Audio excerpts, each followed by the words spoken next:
نبی کریم صلی اللہ علیہ وآلہ وسلم فرماتے ہیں کہ اللہ تبارک و تعالیٰ نے میرے ساتھ وعدہ کر لیا ہے کہ محبوب آپ کی امت کی بخشش فرما دوں گا۔ حضور علیہ الصلاۃ والسلام نے فرمایا کہ آج میں نے شیطان کو رسوا ہوتے ہوئے دیکھا، شیطان کو ذلیل ہوتے روتے ہوئے دیکھا۔ حضور شیطان کیوں رو رہا تھا؟ حضور فرماتے ہیں کہ اللہ تعالیٰ سے میں نے جو دعائیں مانگی ہیں اللہ تعالیٰ نے میری ساری دعاؤں کو قبول کر لیا۔ حج کی 3 قسمیں ہوتی ہیں۔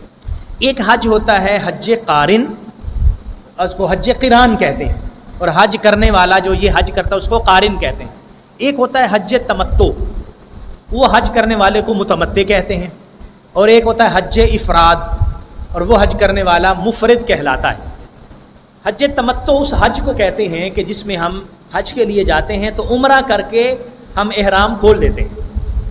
عمرہ کر کے احرام کھول دیتے ہیں، حلق کراتے ہیں اور احرام کھول دیتے ہیں، اور پھر جتنے دن مکہ المکرمہ میں رہتے ہیں پھر ہم احرام کے بغیر، اگر عمرہ اور کرنا ہو تو پھر احرام باندھ لیتے ہیں، ورنہ احرام کے بغیر۔ دوسری حج کی وہ قسم ہے کہ جنہوں نے حج اور عمرے کا اکٹھا احرام باندھا ہوتا ہے۔ نبی کریم صلی اللہ علیہ وسلم کے متعلق زیادہ روایات یہی ہیں کہ حضور صلی اللہ علیہ وسلم نے اکٹھا احرام باندھا تھا، اور حضور جب آپ تشریف لائے آپ نے صفا اور مروہ کی سعی یعنی طواف کیا، صفا مروہ کی سعی کی، پھر آپ نے احرام نہیں اتارا اور نہ ہی حلق کروایا، اسی احرام میں رہے یہاں تک کہ آپ نے حج مکمل کیا، اور 10 ذو الحج کو آپ نے قربانی کرنے کے بعد پھر آپ نے حلق کروایا اور احرام اتارا۔ آپ کا حج اور عمرے کا احرام اکٹھا چلتا رہا، عمرہ کرنے کے بعد احرام نہیں کھولا، اس کو حج قران کہتے ہیں جس میں حج اور عمرہ اکٹھا ہوتا ہے۔ ایک حج افراد ہوتا ہے جو صرف حج ہوتا ہے، اس میں عمرہ نہیں کیا جاتا، اس میں صرف حج کے احرام باندھا جاتا ہے۔ وہ عام طور پر جو مکہ کے ارد گرد لوگ رہتے ہیں یا مکہ میں رہتے ہیں تو وہ 8 ذو الحج کو احرام باندھ لیتے ہیں حج کا، اور وہ حج کے مناسک ادا کرتے ہیں، اور 10 ذو الحج کو پھر وہ احرام اتار دیتے ہیں، صرف حج کرتے ہیں عمرہ نہیں کرتے۔ یہ 3 طرح کا حج ہوتا ہے۔ نبی کریم صلی اللہ علیہ وسلم نے حج قران ادا فرمایا، آپ نے جب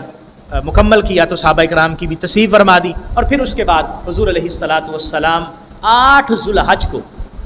آقا کریم صلی اللہ علیہ وسلم صبح کے وقت آپ مینا تشریف لے گئے۔ مینا میں آپ نے ظہر، عصر، مغرب، عشاء اور 9 ذو الحج کی فجر کی نماز آپ نے مینا میں ادا فرمائی۔ پھر اس کے بعد آپ ظہر سے پہلے آپ میدان عرفات تشریف لے گئے۔ میدان عرفات میں جس جگہ آج مسجد نمرہ ہے حضور صلی اللہ علیہ وسلم نے وہاں قیام فرمایا، اور وہاں پر پھر آپ نے خطبات بھی ارشاد فرمائے، اور پھر وہاں ظہر اور عصر کی نماز کو جمع کیا گیا، اکٹھا کیا گیا۔ جب شام ہوئی، مغرب کی جب گھڑی شروع ہوئی اور مغرب کے بعد نبی کریم صلی اللہ علیہ وسلم پھر مزدلفہ روانہ ہوئے اور آپ نے مغرب کی نماز ادا نہیں کی۔ یہ جو عرفات کا جو مرحلہ تھا یہ بڑا خوبصورت اور دیدنی وہ مرحلہ ہے، اور یہ اوقات بڑے خوبصورت ہیں۔ نبی رحمت صلی اللہ علیہ وسلم اللہ کی بارگاہ میں دعائیں مانگ رہے ہیں، رو رو کے گڑ گڑا کے، صحابہ کہتے ہیں اتنا حضور رو رہے ہیں، اتنا رو رہے ہیں، اور حضور کی دعاؤں میں سب سے زیادہ جو دعا تھی وہ یہ تھی، یا اللہ میری امت کی بخشش فرما دے، میری امت کو معاف فرما دے، میری امت پر کرم فرما دے، میری امت کے گناہوں کو معاف فرما دینا، اور قیامت کے دن کی بخشش فرما لینا۔ اور جب حضور کی دعائیں مکمل ہوئیں اور عصر کے بعد یعنی جو عام وقت مغرب سے پہلے کا ہے اس وقت میں تو حضور کی دعائیں اور زیادہ بڑھ گئیں، اور زیادہ گڑ گڑا کے حضور نے دعائیں مانگنا شروع کر دی۔ تو نبی کریم صلی اللہ علیہ وآلہ وسلم فرماتے ہیں کہ اللہ تبارک و تعالیٰ نے میرے ساتھ وعدہ کر لیا ہے کہ محبوب آپ کی امت کی بخشش فرما دوں گا، اپنے جو میرے حقوق ہیں نا میں تیرے صدقے معاف کر دوں گا، اللہ کے بندوں کے حقوق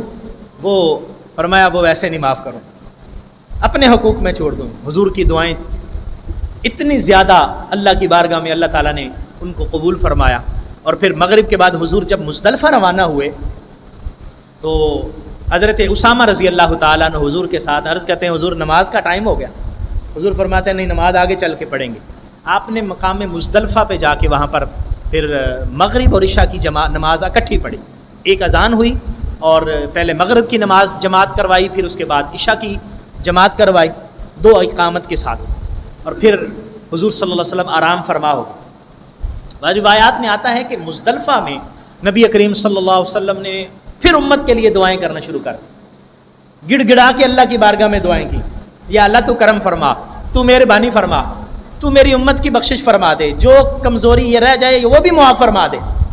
تو حضور صلی اللہ علیہ وسلم کو حضرت ابوبکر صدیق اور حضرت عمر فاروق نے مسکراتے ہوئے دیکھا، تو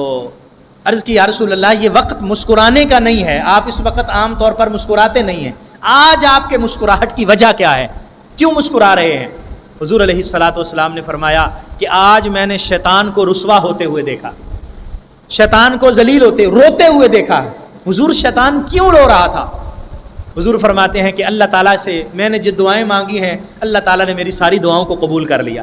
اور میرے سے میری امت کی بخشش کا وعدہ کر لیا ہے، اور اس وعدے پر شیطان کو اتنی تکلیف ہو رہی ہے، یہ رو رہا ہے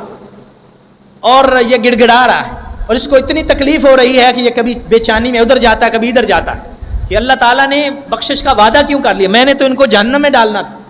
میں نے ان کو جہنم میں لے کے جانا تھا، اور حضور کی دعاؤں کی برکت سے اللہ تبارک و تعالیٰ نے جنت کا وعدہ فرما لیا۔